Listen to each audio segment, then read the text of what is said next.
Michael was halfway through his morning coffee when his phone rang. "Michael, we need to talk," said Mr. Rodriguez, CTO of Megacorp, one of TechCorp's largest clients. "We just received an independent security report exposing critical flaws in the systems you installed. You told us these vulnerabilities didn't exist." Michael's grip on the phone tightened. There must be some mistake. The report is signed by a security consultant named Kay Williams. "Do you know her?" Michael nearly dropped the phone. Kay Williams, Kesha. He forced a laugh. "She's not credible. Probably just a freelancer looking for attention." "Funny," Rodriguez replied coolly. "Because every issue she flagged checked out. We're reconsidering our contract." When the call ended, Michael sat frozen. For the first time, a sliver of fear cut through his arrogance. But this was just the beginning. Within 48 hours, more clients called with similar complaints, all citing Kay Williams' reports. Michael's confidence cracked. Somehow, the girl he had crushed was not only back, but 3 steps ahead. And she was dismantling his empire piece by piece. Kesha sat frozen as Jennifer played the recording. Michael's voice was crystal clear, bragging about using his influence to have her blacklisted. The laughter of the engineers in the background was like salt in a wound. "He really did this?" Kesha asked quietly. Jennifer nodded, her expression tight.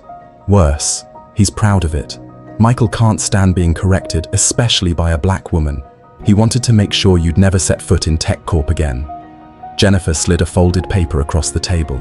"These are contacts for TechCorp's biggest clients. If someone could prove Michael's bias and his negligence, it would get their attention." Kesha's hands trembled as she took the list. "Why are you helping me? You don't even know me." Jennifer sighed. "Because I do know what it's like. He tried to fire me 3 years ago for correcting one of his mistakes. I had a union lawyer to protect me. You didn't. But maybe we can create our own justice." Kesha's jaw tightened. She knew exactly what she had to do next. At TechCorp, Michael was in a triumphant mood. During the next team meeting, he couldn't resist bragging. "Remember that delivery girl who thought she was smarter than us?" he said with a laugh. "She won't be coming here anymore. I made sure she's banned from every delivery service in the city. Let that be a lesson about respecting the chain of command." The engineers chuckled. David Park roared with laughter. "Perfect! People like that need to know their place." But one person wasn't laughing. Jennifer Chern, a senior programmer, kept her face neutral as she secretly pressed the record button on her phone. That evening, Jennifer found Kesha on social media and hesitated before typing. "Hi Kesha, I work at TechCorp. I was there the day you solved the system crash. I need to tell you something. Can we meet?" When Kesha saw the message, she hesitated too. It could be a trap, but there was something honest about Jennifer's words. The next morning, they met at a quiet coffee shop downtown, where Jennifer revealed the recording that would change everything. Kesha sat in her small kitchen, her phone buzzing with notifications. 3 messages from 3 different delivery apps, all suspensions, no explanation, no chance to appeal. Her stomach sank as she stared at the medical bills piled on the table. Her mother, Helen, entered slowly, still weak from her latest chemotherapy session. "Honey, what's wrong?" "Just a problem at work," Kesha said softly, forcing a smile. "I'll take care of it." But inside, a storm was forming. She had worked tirelessly for 2 years, juggling multiple jobs to keep her mother alive. And now, because she dared to speak up once, everything had been taken away. When Helen went back to bed, Kesha powered on her battered old laptop.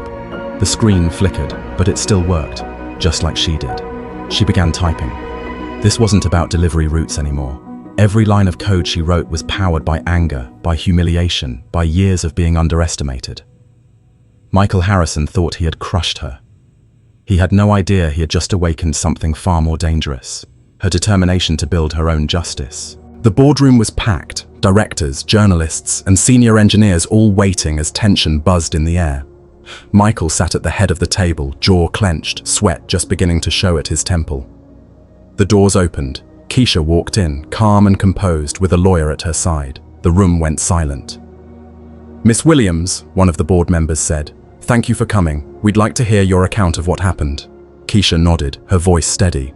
"On the day of the outage, I identified a cache memory conflict that saved this company millions. Instead of thanking me, Mr. Harrison had me blacklisted from every delivery service in the city. I lost my only source of income while caring for my sick mother." Her lawyer placed a folder on the table, signed client reports, timestamps of her audits, and Jennifer's recording.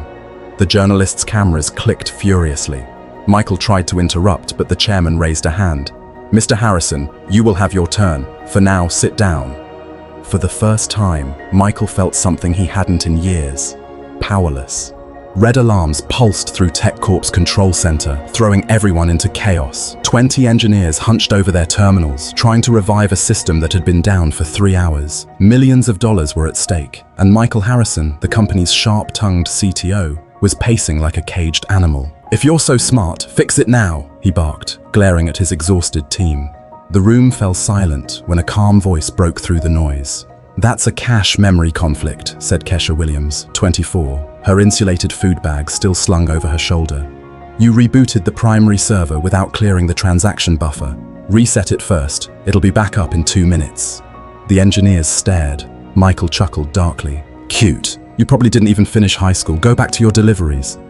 But desperation won. They followed her advice, and exactly 2 minutes later, the system roared back to life. Michael froze. His team froze. Kesha simply adjusted her backpack strap and said quietly, "Remember this moment." Then she walked out, leaving a room full of stunned silence. By the end of the week, Michael was drowning in phone calls from angry clients, but the worst blow hadn't come yet. That Friday afternoon, every TechCorp employee received an email from Jennifer Chun. The subject line read, "Transparency and integrity, a necessary conversation." The email contained the full recording of Michael bragging about sabotaging Kesha's livelihood, along with timestamps proving that her discovery had saved TechCorp millions during the outage. Instead of rewarding her competence, Jennifer wrote, "Our leadership humiliated her and destroyed her source of income. These same vulnerabilities cost us even more in breaches over the last few months." Within minutes, the email spread through the company. Within an hour, it was on social media. Tech blogs picked it up, and soon, Michael's name was trending for all the wrong reasons.